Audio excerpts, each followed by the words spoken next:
Welcome to the Austin Forum Upload, the podcast of the Austin Forum on Technology and Society. I'm Jay Boisseau, the Executive Director and founder of the Austin Forum, and I'm very pleased to be here today with Anastasia Uglova, founder of Agency and founder and co-host of the Privacy Podcast. Anastasia, thanks for joining us. Hey, thank you. I'm so glad to be here. So I'm very happy that you're here. I've gotten to know you at some Austin Forum Mm, events, and I wanted to share you with more of our listeners who can't make it to those events. So why don't you tell our listeners a little bit about yourself, how you got interested in digital privacy, and what you're doing now? sure. My road to the digital privacy and identity space comes by way of the Cambridge Analytica scandal. At the time, I was actually living and working in East Africa, in Rwanda specifically. I was working in the ed tech and economic development space. And prior to that, I was working in media and politics, so places like the Senate, NBC, and some think tanks. So I've always been interested in sort of the intersection of ideas, policy, and technology, and how those impact society and overall just betterment of the human condition. But after about now this was probably 6 years in East Africa, I started thinking it was time to come home. And I was thinking, what do I do in tech in America? The landscape of frontier emerging economies is very different when it comes to technology than what it is likely in the United States in 2016. So I was looking for a project. And that's when the Cambridge Analytica scandal happened. And it almost felt like Providence was like, hey, you asked for a project? Hold my beer. I got one for you. Because I'm a US citizen of Russian birth. So it felt to me like a very visceral call to action to get involved and to protect what I think of as my, adoptive nation. Mm-hmm. So I started kind of tracking the space, was very surprised to learn that in the event in all of the congressional hearings thereafter, what we found out was that there was no data breach. The Right. 280 million Facebook records that were accessed by an external party, that was possible because of poorly architected privacy and identity standards and policies, and not Mm-hmm. because there was some sort of data breach. So that got me thinking about, well, if companies are the ones that are making these very consequential decisions about people's personal data and their consent, their ideas of what they're consenting to, then we should probably get to understand how those decisions are arrived at and who has oversight over it. So that's the journey. I didn't realize that's what got you into this, but I'm fascinated by that. I saw the Cambridge Analytica documentary at Sundance several years ago, Mm. and it almost terrified me to realize how much data could get passed around and what you Mm. could do with seemingly irrelevant data, like answers to various quizzes, Yes. which house are you on Game of Thrones and things like this. Mm. But these deep neural networks and the massive correlations they can draw between things. And I didn't see a lot of that fake news in that election cycle but after seeing the documentary, I realized it's because I don't happen to be a border voter, right? I'm very clearly going to vote one way, but Mm-hmm. they really used analytics and AI to target people that were right on the fence. And they did it in some interesting ways by using that data. So I see why that would have gotten you into it. And by the documentary, do you mean The Social Dilemma? Yes. Right. Yeah, that was a movie that was produced by Tristan Harris at the Center for Humane Technology, and he's done pioneering work along with Aza Raskin, who used to, as I recall, lead the Persuasive Technologies Lab at Stanford, through which a who's who of Silicon Valley founders graduated, studying how to build user interfaces and adversarial products that keep people engaged, keep people's attention Mm-hmm. on the app. In fact, either Aza or Tristan that founded the Infinite Scroll, where you can just keep going and it's always going to feed you new information, so you never Yeah. go away. So now, interestingly, Tristan and Aza have released something called the AI Dilemma, which is sort of a follow-up to the Social Dilemma, but it's a presentation that they gave earlier this year to a broad swath of the leaders and technologists that are dealing with AI. And so what they call first contact with AI is actually social media, right? Because that was all driven through machine learning. Mhm. And so second contact with AI is this generative AI revolution. But first contact was that machine learning driven algorithmic model of tracking very closely your like patterns, whom you're retweeting, whom you're sharing, with whom you're communicating. And from those seemingly irrelevant bits of data, you can construct a very accurate computational psychological model of a Right. person's preferences and exactly what sort of their big five personality traits are, what their heuristic triggers are. If you just Right. press on that trigger, you can get them to vote a certain way or buy a certain thing or take a certain action, right? And we're all very, very transparent when you can look at us in terms of pattern recognition instead of just, in a moment. Yeah. We've already started diving into it deeply just from the mention of Cambridge Analytica. So let me Yeah. pull us back for our listeners for a second. Let's back up and talk Mhm. about what is digital privacy. You just mentioned in the Cambridge Analytica thing, there wasn't actually a data breach per se, Mhm. but privacy doesn't necessarily equate with breach. So can you define what digital privacy is? Yeah, I think in order to define digital privacy, we must first try to understand what privacy is. Mhm. And the hot take is that there's not one definition of what privacy is, and that's actually why it's so difficult to adjudicate and why there aren't really good governance mechanisms for it, because privacy means different things for different people in different contexts. It's highly contextual, and your privacy boundaries expand and contract depending on the context. So, for example, you're in a doctor's office, your privacy boundaries are lower and you have a higher willingness to share your information with that doctor so that he can share information with other relevant offices. But if you're in a dinner with your family or your parents, for example, maybe you have higher privacy boundaries because you don't want to divulge all of the details of your personal life, right? Right. So you can't really say this is exactly what privacy is. It's this like moving target, and it's highly individualized and context based. So that's the first thing to understand. In physical spaces, which is where most of the case law around privacy emanates from, we don't have reality capture. There's no, to our knowledge, there's no overall matrix that's able to capture all the data points about our physical interactions and store it somewhere. So you have a lot more agency about how you communicate, what you share, what you don't share. And when you're when you leave a certain context, the only thing that remains is someone's memory of it, right? And so if you dispute it, it's like a he said, she said, but there's no database of this interaction that happened unless someone wrote it down. Now, in digital spaces, there is reality capture. Everything is a data point that goes into some sort of spreadsheet somewhere, right? That's literally what that is. And we have not adapted our understanding of context-based privacy expectations to digital spaces. And I think that's because we've had, eons of human evolution to understand how to behave in physical spaces. We more or less understand how to be human beings in what I call meat space. But in digital spaces, this is like a 50-year-old technology, and it has progressed exponentially. And the curve of kind of human technology and social technology, which is how we talk to each other, our institutions, our agreements, that curve is linear. And the technological curve is exponential. So there's always this ever increasing delta between where technology is and how we can understand its new affordances, the responsibilities it confers, the where we need to adapt our expectations. And so we still think of tech as this computer that's in the basement. It's a giant mainframe.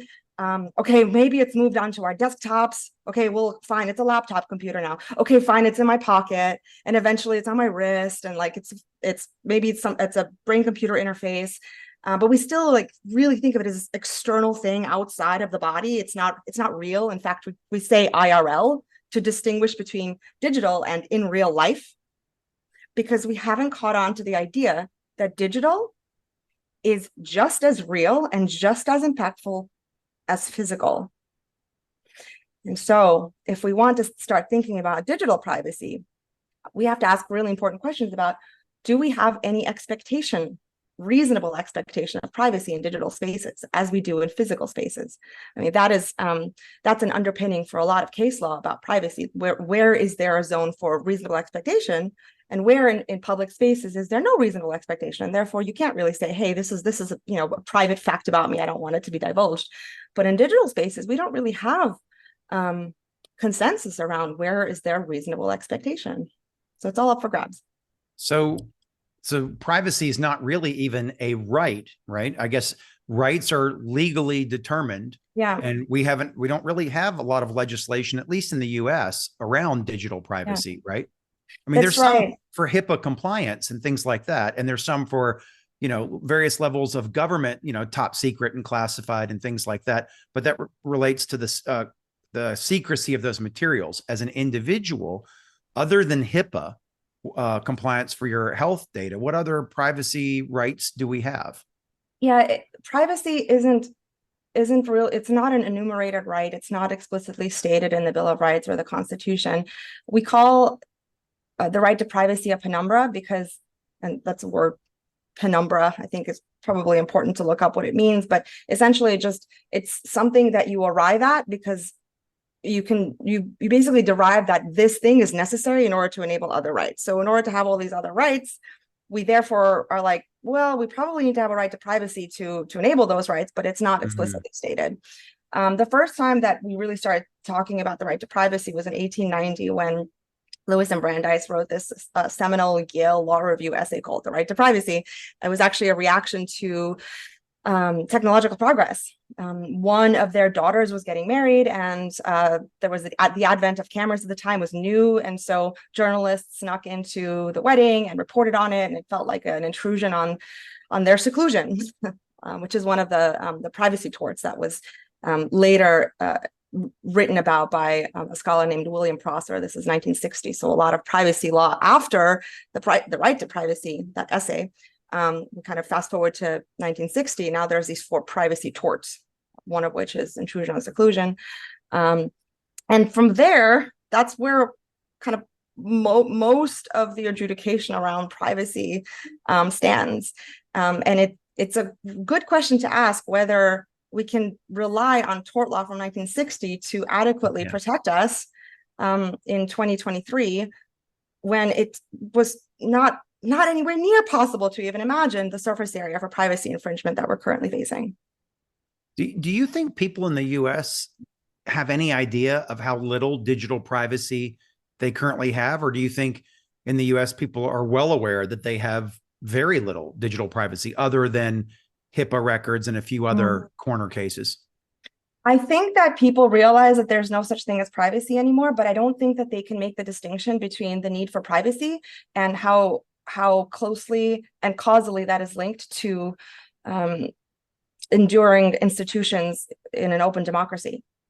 You really can't have an enduring democracy if people aren't able to register their true opinion in an election, for example, or to deliberate in honestly and without having to falsify their preferences, because of the chilling effect, because they're being watched.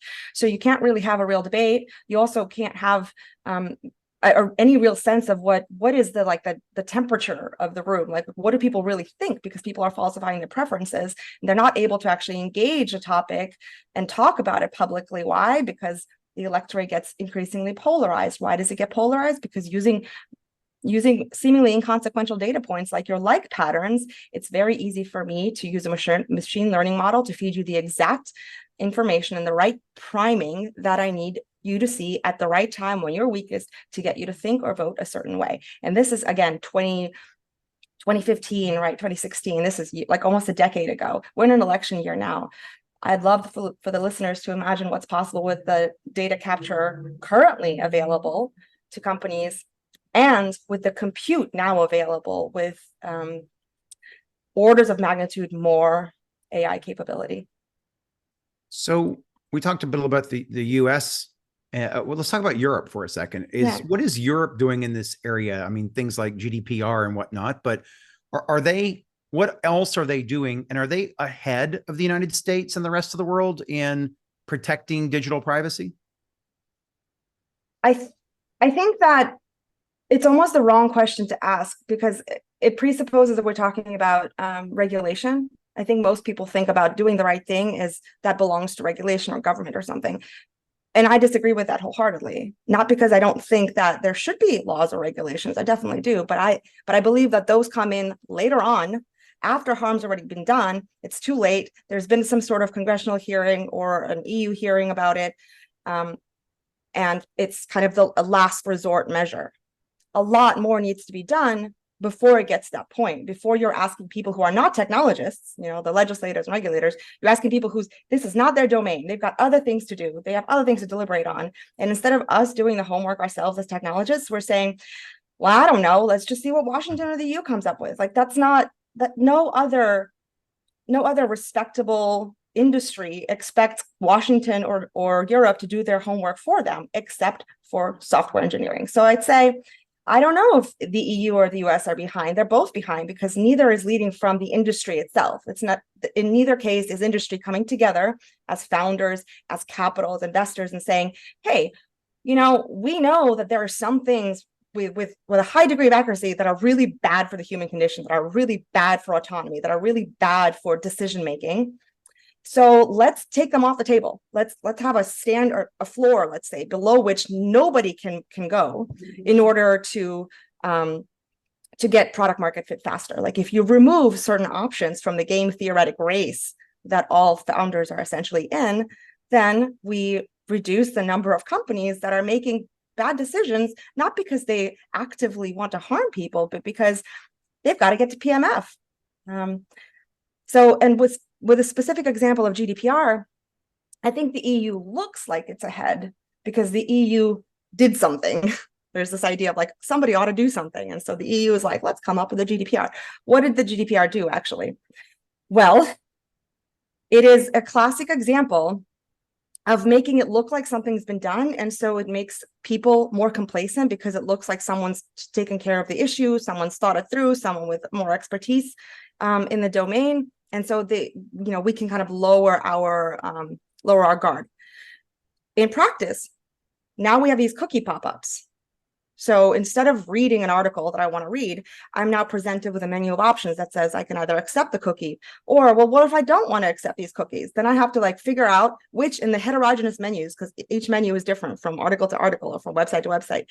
Click reject. Well, wait, I can't click reject because that's not available to me because the product designer don't want me to click reject. So I have to go find more options and then read the options and then select no. So it makes it really difficult actually to govern my privacy, but it looks like my privacy is taken care of. So I think it's much more almost like a PR exercise than having substantively made a difference in people's privacy boundaries in digital spaces. Oh, I agree with that completely, but I'm going to push back on a point you made earlier, or at least how I interpreted it about regulation. Yeah. You know, we all know that we need agencies like the EPA to protect the environment because many of the players, I'm not saying all companies would be bad to the environment for the sake of monetary profits and whatnot, but some would, and some is all it takes to ruin the environment and put things in the environment that can cause harm. We know we need the Food and Drug Administration. People may not always agree with it, but we need the Food and Drug Administration. You want to make sure there's an FAA governing safety and air transportation, that you have a health code, that governs the restaurant you eat in. I think, as challenging as it is for our legislators to keep up, I think if we're going to make headway here, it's going to have to be legislated, because the incentives for monetizing your data and creating these psychographs of people and targeting advertising, and we all use tons of services that advertising is paying for. So as long as we're going to use those services, they're going to try to improve the ad revenue from it. And so how do we get to a point where we elect and educate legislators to understand the issues and make reasonable choices? I don't even expect them to get it right the first time. Like GDPR, I applaud it for being a good first effort, whether it's perfect or not. But how are we gonna get to this point where we as a society understand it well enough, thus know whether the candidates understand it well enough, and if even if they don't, once they're elected, they're educated well enough to make good decisions here? Yeah, I think it's a really good place to push back on, because there is something very different about digital environments and physical environments. The reason that it's so easy to protect humans from harm when it comes to, for example, aerospace. So building a plane, right? If you build a plane and you ship it too quickly and it's not safe, and it falls out of the sky, there's going to be lawsuits, right? And engineers will lose their jobs, and stocks will fall, right? If I build a bridge and it falls into the bay, right, people are harmed and it's very easy to point to, there's a very clear causal link between action, being negligent in your duty as a civil engineer or an aerospace engineer, and harm, or people being killed. In digital environments, that link, it takes sometimes years to establish the causality, and it's very diffuse, right? You concentrate benefits to the ideal customer that you're building a product for, so you've concentrated benefits and diffuse costs, so you kind of have to like build a class action lawsuit almost to create some sort of pressure in judiciary, for example. And it's the same in legislation. You have to establish that there's a real causal link and substantive harm for legislators to be able to justify it to constituents, because the only way that someone's going to take this to Washington is if that has something to do with their ability to get reelected. So they're different. I think the reason that I push back on people when they're like, well, Washington's got to do something or the EU's got to do something, is that in previously mentioned industries like civil engineering, aerospace engineering, it's those industries themselves that came up with standards. It's those industries themselves that said, we are going to build to these standards, and we're not going to require our customers to sign an end user license agreement before they take a flight on this plane or before they cross this bridge. Like, the user, the driver or the traveler, has some reasonable confidence that the plane has been built to spec and that the bridge has been built to spec as well. But in software engineering, we haven't even done that type of groundwork to say, like, these are the structural integrity standards of a digital environment.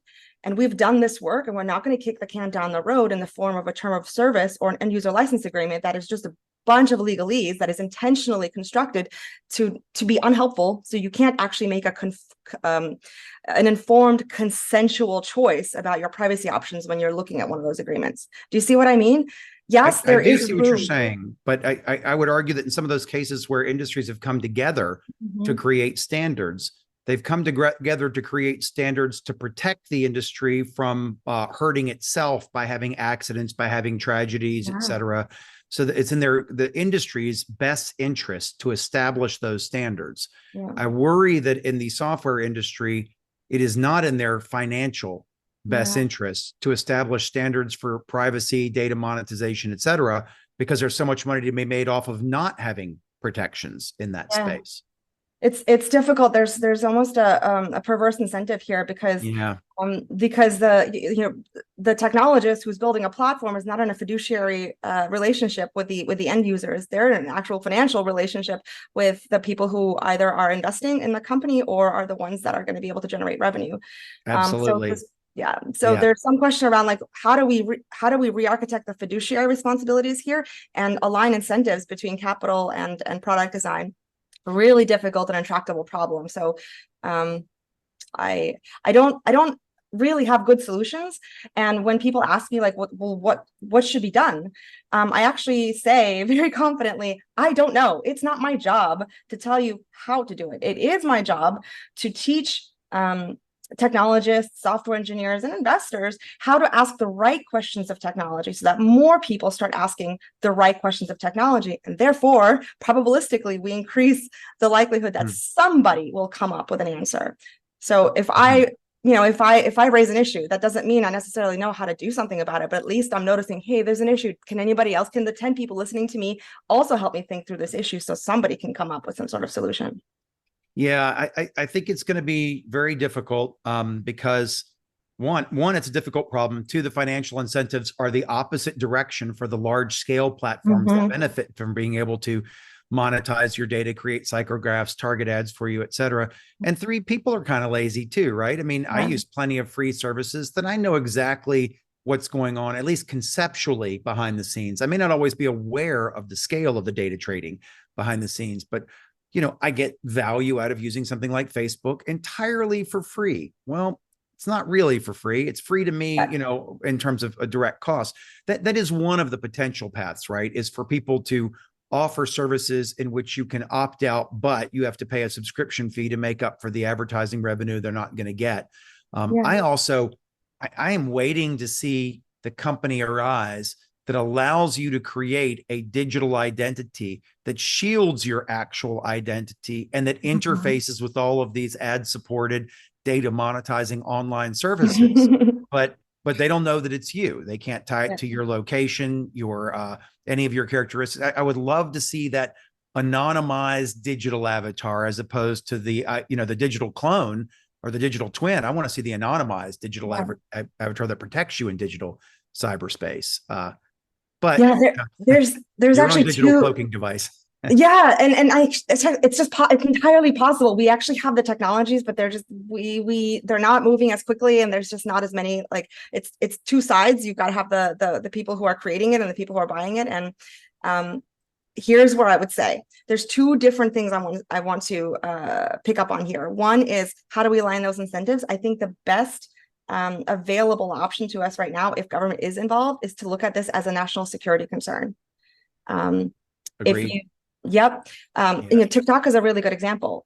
TikTok, I was thinking that TikTok is a vector for cultural influence and disinformation. China, I literally don't use TikTok, but I went and grabbed an ID on TikTok that maps to my ID on all the other services, so nobody else would grab that ID. I have no intention of ever using it. Same. I just don't want someone else to use the same ID I use everywhere else. Yeah, that's smart. I did the same. Now, TikTok operates very differently in China. Like there are certain hours when it's on curfew, so that young people are not scrolling; they're actually studying. They're doing things that are good for the republic. Certain content isn't shown, and I'm not saying that we should have some sort of like embargoes on content. That's not what I'm saying. But I am saying that China uses its commerce strategically in the national interest, whereas the United States does not, because we have this free market, and that makes a lot of sense. But when you're facing an asymmetric and decentralized threat, it's maybe important to think about how to centralize some responsive power so that we can protect our autonomy as United States citizens, our ability to think freely and vote and deliberate. So that's one vector, is just like we have to start to think about culture coming from commerce, and commerce actually being an instrument of statecraft. So that's one. So what do? Probably national security. Number two, digital identity. How might we do this differently? The reason I think we got ourselves into this pickle is because of poorly architected user identity, and it comes from email addresses. That's sort of the original sin of the internet, because the internet was built for protocols to talk to each other. And when people started to use the internet, we really needed to quickly come up with a way for people to interface with each other. So we were like, we have emails, that's a pretty good proxy. Let's just use emails. And we don't realize that the email is something that's provisioned to us by a private company. And so already from there, a power dynamic begins, where the company that created this service is giving it to you, and in exchange for you saying, okay, I agree to the terms of service here. I don't really know what the terms mean, but cool. So now you're already in this dynamic where the company gets to dictate the terms of your provisioning yourself into a space.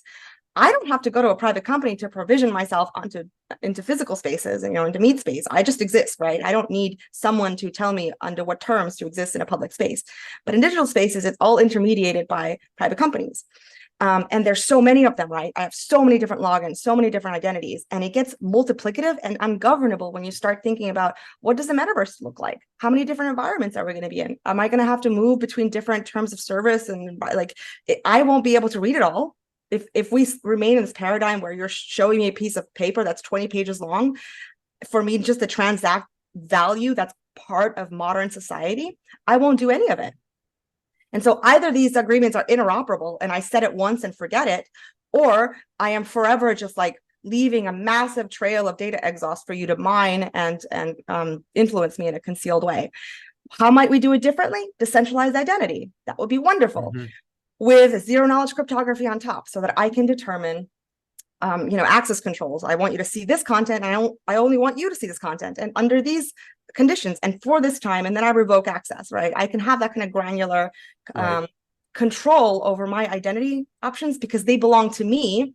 And you, the service that wants me as a customer, you get to read my terms of service. You get to read my end user license agreement. And if you don't like something, well, sorry, I'm not going to be one of your users. So we have it wrong. Instead of us having to read and agree to multiplicative, 10, 200, 1,000, 10,000 different environments or worlds, it's all those worlds that have to adapt to what's in our end user license agreements. See, I agree with this completely. And I think that you and I should start this company, except it turns out a friend of the Austin Forum, Jay Williams, is the CTO and founder of a company called Architar. And this is similar to what they're planning to do.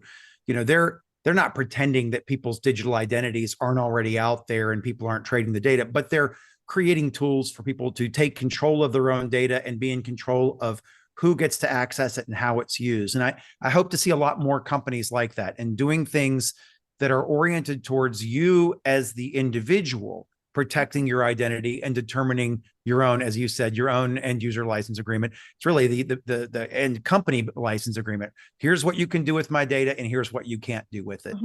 And I it's would love to interoperable. see that. Yeah. Right. It's the only way that it's governable is if your protocol is interfacing with my predetermined terms and conditions, and then you adapt the service you give to me. It's not workable. Even in 2010, there was a study. In 2010, this is like how many orders of magnitude less data was there online in 2010? And this study showed that in order for a person to be able to make consensual and truly give informed consent on a terms of service agreement, they'd have to spend 9 productive weeks doing nothing but reading terms of service agreements and comparing and contrasting them to actually make that decision, which is impossible. It would stop the economy. It's not reasonable. And yet we do this because we as an industry have not said we have to grow up and we have to do this in a way that respects human beings. So, you know, I have to ask this question, even though we've kind of hinted around it in many of our questions and answers so far, but I'll ask it more explicitly. How is AI impacting views on digital privacy? Yeah, this is a really massive new service area for privacy infringement, not to say security vulnerabilities for companies, vulnerabilities in terms of intellectual property when companies, use an open source model and then they input, let's say, company information into it, and then that becomes part of the training set. So you're exposing both your intellectual property and the PII of the users that trust you. Those are sort of the immediate term risks that people are starting to wisen up to. But to me, I think it's even more important to think about AI as this enabling technology, horizontal, that impacts everything else. It's the same way that computers are horizontal. Like you don't get to there's no industry that's just we use computers and these other industries don't. Like it's a horizontal enabler. It affects everything else. And so everybody had to understand how to use computers safely, right? And accelerated everything. AI now accelerates compute in everything. So it accelerates compute in the accuracy of the ad tech landscape that's targeting you. It accelerates compute analytics, right? Insight into what you're thinking and feeling when it comes to biometrics. And I think this is probably the area where we can focus on the most. Yes, what's done in the past is already public information. My data is out there, right? But there's this new surface area that's emerging, which is neurotechnology, right? And it's not necessarily implants. It's commercially available, non-surgical, just headgear, right? It's that line I drew between the computer, the mainframe, and the desktop, the laptop. Eventually, it's in the head, but we have no defined zone of cognitive privacy anywhere in statutory law, right? And what's possible with non-invasive BCIs is, well, based on the patterns in your brainwaves, I can figure out what the password is that you're thinking. I can understand how exactly. I can understand where you want to move your hand. Right? These advances are amazing. They're allowing people that are paralyzed in some way to regain capabilities. They're allowing people that can't speak or hear to do those things. But with new powers, like with new exciting advancements, comes new responsibilities. We need to understand the full spectrum of what that power allows, not just the positive use cases, but the anti-patterns and the negative use cases. And it's almost the job of the technologist to be a hopeless optimist. That's the point. You get into technology, you get into entrepreneurship because you're like, I see a better world. That's your training is to be like an optimist, right? But you also have to be, if as you rise in your career and you start to take on responsibilities, you also have to wisen up to the fact that you're building, like, what does a product designer or a product manager do? You are building human experiments at scale, scaled human experiments that yield very granular data about humans. And it's probably time to start thinking about other interdependent domains that are impacted by tech, like law, like behavioral economics, like cognition, and just to think about what other responsibilities does this new power confer. Cybersecurity is very good at this. Cybersecurity is like, cool, you're an optimist. Let me see all the different ways this goes wrong. That's the job of the cybersecurity professional. But that's the only place in tech where your job is to be a realist. Everywhere else, we're optimists. And that's great. But yeah, it's definitely, I love your statement about technologists being optimists and always trying to create more and more capability, more and more, power in these tools to do bigger and better things. And we need two things, right? We need some method of keeping all of these optimists aware of the potential negative ramifications, because we want them to stay optimists. But if they completely lose sight of the potential negative ramifications, they won't design for it. So you need the optimists to have an awareness, and then you need a subset of these technologists that are working on the negative impacts that say, my contribution to the world isn't going to be this new capability. It's going to be this protection from misuse of this new capability. And that is a positive thing as well. But you're right. It's definitely the case that most technologists are in it to build an entirely new capability instead of to build guardrails or to build countermeasures. It's genuinely wonderful. But also, if you are in a career that promises any longevity, it's also your job to protect your company, right? From reputational harm, from data breach, protect your users. It's all going to affect your bottom line and your ability to grow with the company, right? So I think that in this new age of AI enabled absolutely everything, if you are a product designer or a product manager, you have to incorporate threat modeling into your workflow. Like, it's just a part of your job. You have to know how to do threat modeling, and you have to understand what is an externality and how, if possible at all, to internalize that externality into the product instead of it, sort of amassing harms over time and eventually sort of breaking the republic. Right. Well, Anastasia, this has all been great. I'm going to close the interview with the big question of you as a thought leader. I'd like you to share your vision for what digital privacy protections, if any, you would like to see and how we can get there. And we've talked about them some in this interview, but give me your vision for 5 and 10 years out. How would you like to see digital privacy protected? I think that there is no governable, reasonable way to manage digital privacy for users if that management is externalized outside the locus of the user himself. Because as I said in the beginning of the interview, privacy is very individual, impossible to define for everybody, and highly contextual.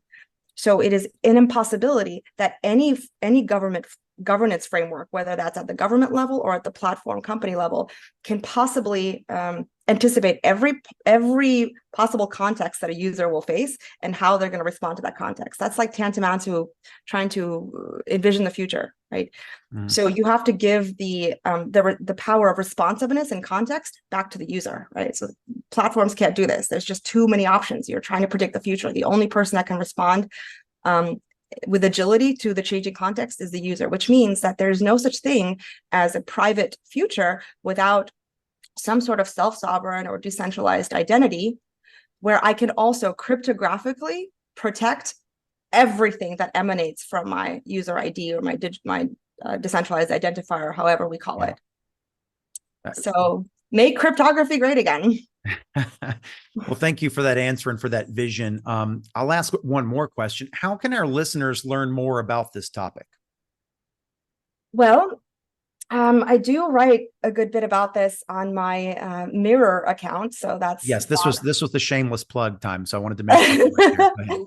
And by the way, I'm not by any means the only thought leader in this space, but if you happen to like how I think about these issues, it's anna.mirror.xyz, Anna with one N. And you can also search for the Privacy Podcast on Spotify, on Apple Podcasts, and wherever you listen to your podcasts. The Privacy Podcast is something that I host with my co-host, Chad Fowler, where we lead similar discussions with builders and thought leaders in the privacy, cryptography, cryptocurrency, and AI space. Yeah, that's exactly what I wanted you to mention. Thank you. I also want to put in another plug for Anastasia, which is that the Austin Forum big presentation and networking event for November 2023 is going to be a mock debate on digital privacy, trust, responsibility, and ethics. And Anastasia, I'm really glad that you're going to be our participant in that event. I'm looking forward to seeing you take the debate stage and compete against our other debaters in that event. You're not looking forward to it any more than I am. Thank you for joining us, Anastasia, and I hope to see you again real soon, and I will definitely see you in November for that event. Thank you. Thanks for listening to the Austin Forum Upload. You can listen to additional episodes and check out a schedule of our monthly in-person events at austinforum.org. The Upload is a production of the Austin Forum on Technology and Society, a nonprofit organization here in Austin, Texas.